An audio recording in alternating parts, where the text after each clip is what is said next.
Big thanks to Rainbow Six Mobile for sponsoring this video. Rainbow Six Mobile is not like any other first-person shooter you've played on mobile so far. It's slower than most multiplayer games, but in a lot of situations can be a lot faster. Rainbow Six Mobile has abilities, gadgets, and destructible environments such as breakable walls and floors. You will need to adjust to an almost new way of playing multiplayer-based shooter games, as in Rainbow Six Mobile, things can go 0 to 100 real quick. There are 3 game modes in Rainbow Six Mobile: Secure Area, Bomb, and Team Deathmatch. All game modes have 2 sides, attackers and defenders. In TDM, the sides don't really matter that much as the operators can't use their abilities or gadgets. However, in Secure Area and Bomb, each side has different goals. But most importantly, it is a heavily team-based game, so I'd strongly recommend not queuing solo. Let's cover Bomb first. Bomb has 2 teams fighting for 2 different things. In basic terms, attackers are like SWAT, defenders are the criminals. Attackers will always spawn outside and they breach into a building where the criminals have barricaded themselves in and planted a bomb. Attackers carry a bomb diffuser that they'll need to take to a bomb site and defuse the bomb with. The start of each round has a preparation phase. During this phase, the attackers drive a drone. The main aim of driving the drone is to find multiple bomb sites in designated areas. There are always 2 bombs to find. You find one site, you'll also reveal the other automatically, and they'll always be right next to each other. Once you've found a bomb, you'll have a red marker telling you where they are at the start of an attacking round. If you fail to find any bombs, you'll have to guess where they could be planted by going to one of these question mark icons, making it much harder to win an attacking round. You can also use the RC to scan enemies. Scanning enemies will reveal their operator on the team roster above, so you and your team will know which operators you'll be going up against. You can even hide the drones and access them mid-game. Great for team comps to help you plan your breach or get a clutch mid-fight. These drones can be destroyed with a single bullet or defender gadgets, so use them carefully. Only one diffuser is available per game. It will automatically spawn on one attacker's belonging and can be dropped for another player to pick up. If the carrier gets killed, they will drop the diffuser. The carrier's gotta run to one of the bomb sites and plant it to start the diffusion process. Once any one bomb gets diffused, attackers win that round instantly. If the timer runs out without a bomb getting diffused or all of the attackers get killed in action, defenders win the round. In the event all defenders get killed, attackers immediately win the round. Last, on the attacking side, there are CCTV cameras placed on the outside perimeter of every defender building. Defenders can access these cameras to see live footage of outside areas, so destroy them as soon as you see them to hide your whereabouts. Before we cover defenders and maps, please consider dropping a sub with notification on, as I'll be dropping a lot more in-depth guides on operators, maps, strategies, and more. And trust me, you do not want to miss out on those. Also, please hit the like button to help the video grow in YouTube's algorithm. I really would appreciate that and would really help me out as a creator. Thank you. Defenders. Defenders will always have 2 bomb sites that are right next to each other at the start of each round. The bomb site locations are always random and are chosen by the game. Defenders' main task is to prevent the attackers from defusing a bomb. If attackers defuse a bomb at any given time, they win that round. Your job as a defender is to prevent this from happening by barricading entry points like windows, doorways, hatches, and walls. Honestly, your main aim is to hold the enemies back for as long as possible. Going for kills shouldn't really be your priority, as this is more risky. Look, this game is about tactics, not rushing. Wasting time is one of the best things you can do as a defender. Making attackers run out of time is one sure way to piss them off. But it is worth noting that if you kill all the attackers before they defuse a bomb, you instantly win the round. Each defender has unique abilities and gadgets that you can use to make it harder for the attackers to breach. Likewise, attackers have their own abilities and gadgets that are designed to help them breach. Defenders have unlimited access to CCTV cameras. This can help them find out where the attackers may breach from or where the attackers are generally at. Defenders can also use these cameras to scan enemies and highlight them for a few seconds. Doing this alerts the enemy of being scanned though. The attackers can destroy these cameras early, so be quick when using it at the start of a round. If you see one of these drones, destroy it ASAP. Might be a bit tricky as these things are fast, small, and can even jump, but these little things can give your entire defense strategy straight to the enemy team, so get rid of them quick. Lastly, any defender that steps outside of the building is immediately scanned and highlighted, and the attackers are also notified when a defender walks out the building. Next up, Secure Area mode. This mode is more like a capture the flag type of gameplay. Instead of attackers going to a spot to defuse a bomb, they need to go to an area and secure it conquered by killing all the enemies inside the zone and holding it for a few seconds. If an enemy walks inside the zone becomes contested and the attackers will need to kill them to continue securing it. So unlike bomb, you can't just run into the zone, start defusing and win even if there's an enemy near the bomb. And as for the rest of the features, they're all practically the same. You know, the preparation phase, driving an RC, abilities, gadgets, etc, etc. Team Deathmatch. Now, TDM is super straightforward.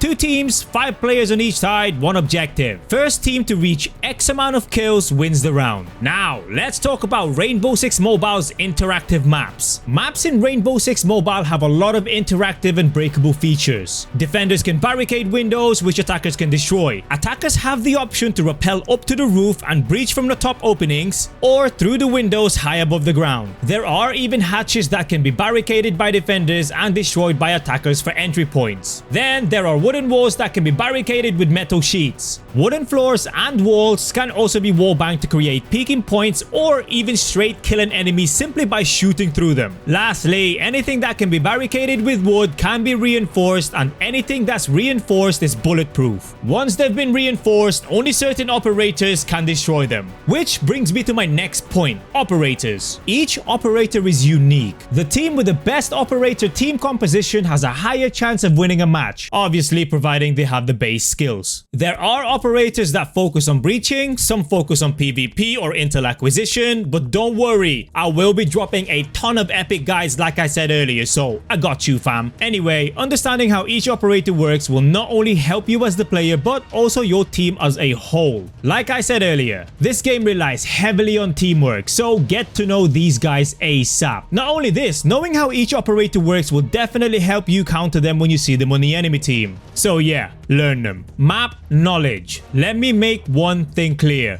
You will get lost a lot. Rainbow Six Mobile maps are literally designed to confuse everyone. If you're not familiar with the maps, you'll be confused yourself. Each room is designed for specific plays. Even hallways play a part in tactics. They connect one room with a different play to another with a completely different purpose. Learn the map ASAP and use it to your advantage. Godly aim won't be enough. You will not be able to kill anyone if you have no idea where to look in the first place. That's basically it as far as the basics go. For more in-depth guides on operators, maps, strategies, and more, you know what to do. Peace.